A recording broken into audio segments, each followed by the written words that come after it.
Hello students, तो 8th class के mathematics की एक्सरसाइज चैप्टर 11.2 एक्सरसाइज का क्वेश्चन नंबर 3 से करेंगे। इससे पहले वीडियो में 2 तक कर लिया हमने। क्वेश्चन नंबर 3 हमारे पास है कि length of the fence of trapezium shape field ABCD 120 metre. यानी कि एक खेत है ABCD जिसकी जो क्या बोलते हैं लंबाई है वो कितनी है, उसकी लंबाई 120 है, 120 मीटर है। ठीक है, ABCD खेत की लंबाई जो है 120 मीटर।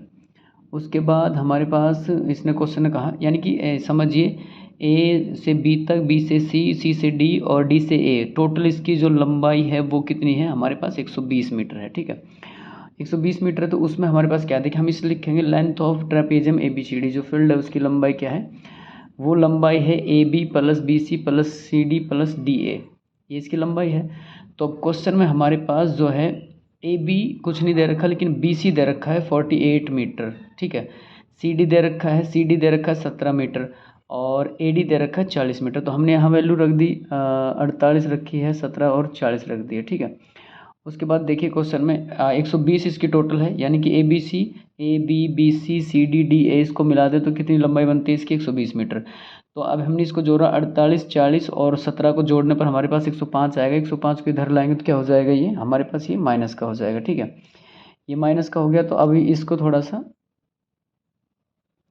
माइनस का हो गया। उसके बाद देखिए 105 माइनस करेंगे तो 15, AB की वैल्यू जो आ जाएगी वो कितनी आ जाएगी, 15 मीटर। ये AB की वैल्यू कितनी आ गई हमारे पास, 15 मीटर। ठीक है, क्वेश्चन में हमारे पास है कि हमें क्या निकालना, find the area of field, इसका एरिया निकालना है, एरिया ऑफ ट्रेपेजियम यानी कि ABC का। लेकिन क्वेश्चन में एक हिंट दी है कि side AB is perpendicular. AB जो है, देखिए ये साइड AB जो है वो परपेंडिकुलर है, AB परपेंडिकुलर है AD और BC के, BC पर है ना, AD से BC पर परपेंडिकुलर है, ये समझिए perpendicular parallel side AD and BC, parallel side AD and BC पर ये परपेंडिकुलर है। परपेंडिकुलर है तो ये AB फॉर्मूले में यूज़ हो जाएगा, डिस्टेंस का काम करेगा। ठीक है, डिस्टेंस जो है, अब यहाँ से देख लेते हैं, एरिया ऑफ ट्रापेजियम हमारे पास होता है 1/2 वन साइड प्लस में अदर साइड, एक साइड यानी कि AD हमारे पास 40 सेंटीमीटर है और BC हमारे पास 48, तो 40 प्लस 48 और गुणा में जो डिस्टेंस है उसका हम यूज़ करेंगे परपेंडिकुलर डिस्टेंस के लिए। तो डिस्टेंस हो गया 15, तो हमारे पास 40 और 48 88 गुणा में 15, ये आ जाएगा हमारे पास 660, यानी कि 2 से काटे तो 44 दूनी 88 होता है और 15 चौक 60 की 0 हासिल 6, 15 चौक 60 और 6 66, तो ये आ जाएगा 660 मीटर स्क्वायर। क्वेश्चन नंबर 3 था। ठीक है, क्वेश्चन इसको समझ लीजिए कि इसने कहा था कि पूरी जो इसकी लेंथ है ये यहाँ से यहाँ तक 120 है, 120 है, तो हम इसको जोड़ देंगे और फिर इसमें से एक जो मिसिंग फिगर साइड है AB उसको निकाल लेंगे। उसके बाद सीधा फॉर्मूले में रखेंगे और AB को हमने परपेंडिकुलर डिस्टेंस इसलिए लिया क्योंकि इन्होंने बोला कि जो AB है वो परपेंडिकुलर है, तो परपेंडिकुलर वाला ही जो है इस पैरेलल दो साइडों का डिस्टेंस होता है उसी को हम लोग ले लेते हैं। ठीक है, क्वेश्चन नंबर 4 पर अगर हम लोग आते हैं तो क्वेश्चन नंबर 4 में हमारे पास देखिए क्या है। क्वेश्चन नंबर 4 में हमारे पास है कि the diagonal of quadrilateral shape, the diagonal of quadrilateral इसका यानी कि डायगोनल दे रखा है क्वाड्रिलेटरल का, हमारे पास कितना है 24 मीटर। एक diagonal of the same field is 24 metre, यानी कि एक ये है क्या बोलते हैं क्वाड्रिलेटरल, उसका जो डायमीटर है डायगोनल है वो हमारे पास है 24 मीटर। ठीक है, उस पर एक परपेंडिकुलर लाइन जो है वो यहाँ से ड्रॉ है, जैसे मैं इसका एक नाम भी दे देता हूँ, इसमें मान लो फॉर एग्जांपल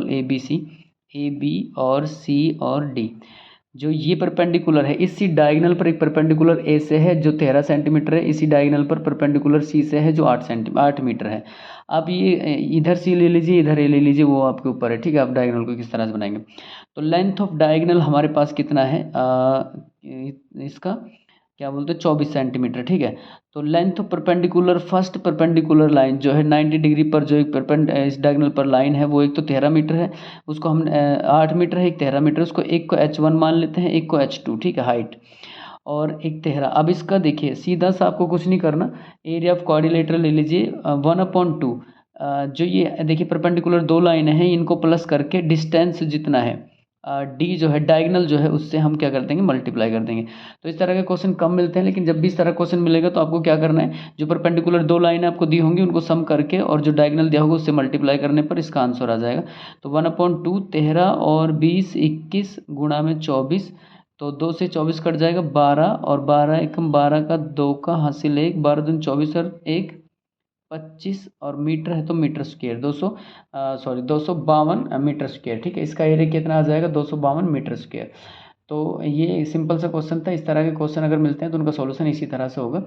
अभी हम लोग इसमें और क्वेश्चन देखते हैं। जैसे इसका क्वेश्चन नंबर, अभी हम लोग 5th और 6th देखते हैं। तो क्वेश्चन नंबर 5th पे आ जाइए। देखिए 5th में क्या है। क्वेश्चन नंबर 5th में है ये क्वेश्चन नंबर 4 था। इसके बाद हम लोग इसको थोड़ा चेंज करते हैं। क्वेश्चन नंबर 5th देखिए। क्वेश्चन नंबर 5th में हमारे पास है कि the diagonal of rhombus is 7.5 centimetre and 12 centimetre, it find its area. Rhombus जो है इस तरह का होता है, पतंगी आकार का होता है रोम्बस इस तरह से। तो इसका एक डायगोनल तो जो दे रखा है वो 7 सेंटीमीटर है, एक है 12 सेंटीमीटर। कुछ नहीं करना, एरिया ऑफ रोम्बस होता है 1/2 प्रोडक्ट ऑफ डायगोनल्स, यानी कि जो इसके डायगोनल होते हैं उसकी मल्टीप्लाई कर दें तो वो होता है रोम्बस का एरिया। ठीक है, तो हमारे पास इसके डायगोनल क्या है, देखिए 1/2 और इसके डायगोनल है हमारे पास एक तो है 7.12 और एक है 7.5, एक है 12। तो यहाँ से देखिए क्या होगा, हमारे पास आ जाएगा ये 7 इसको 2 से मल्टीप्लाई कर दूँ अगर मैं, तो 2 6 12 और 6 इसके देखिए 5 6 30 3 5 6 30 3 यहाँ से 6 से तो 42 3 और 42 45 सेंटीमीटर इसका हो जाएगा। आप इसकी मल्टीप्लाई करके देख सकते हैं। जब देखिए क्वेश्चन नंबर 5th, तो ये आसान सा क्वेश्चन था। क्वेश्चन नंबर 6 देखिए। क्वेश्चन नंबर 6 में हमारे पास क्या है, पहले क्वेश्चन नंबर 6 आपको पढ़ा देते हैं। क्वेश्चन नंबर 6 क्या कहता है। क्वेश्चन नंबर 6 में हमारे पास है कि एक क्या बोलते हैं, find the area of the rhombus उस साइड इज 5 सेंटीमीटर। उस रोम्बस का एरिया निकालिए जिसकी एक साइड 5 सेंटीमीटर है एंड एल्टीट्यूड 4.5 सेंटीमीटर है। ठीक है, साइड जिसकी 1 सेंटीमीटर है, एल्टीट्यूड कितना है, साइड जिसकी 4 सेंटीमीटर है और जिसका एल्टीट्यूड हमारे पास है, एक साइड 6 सेंटीमीटर यानी कि 6 सेंटीमीटर है और उसका एल्टीट्यूड हमारे पास है 4 सेंटीमीटर। ठीक है, अब इसको देखिए हमारे पास और यदि इसका डायगोनल जो दे रखा है, डायगोनल जो है वो इसका 8 सेंटीमीटर है। तो क्वेश्चन देखिए, length of the diagonal other diagonal, एक डायगोनल इसका दिया हुआ है हमारे पास। रोम्बस के जैसे 2 डायगोनल होते हैं इस तरह से, तो इसका एक डायगोनल दिया हुआ है हमारे पास, वो है 8 सेंटीमीटर। 8 सेंटीमीटर डायगोनल है इसका, और दूसरा डायगोनल हमारे पास दिया नहीं है। ठीक है, क्योंकि इसका एरिया क्या होता है, डायगोनल इंटू डायगोनल। तो एक डायगोनल को मान ले, दूसरा जो डायगोनल दे नहीं रखा उसको हमने मान ले लेट एक्स कर लेंगे उस डायगोनल को। ठीक है, अब ये rhombus is a shaped case in parallelogram. इस केस में जो रोम्बस होता है वो पैरेललोग्राम की शेप का होता है। हाइट जिसमें है 4 और जिसका बेस यानी कि एक लेंथ है इसकी 6 सेंटीमीटर।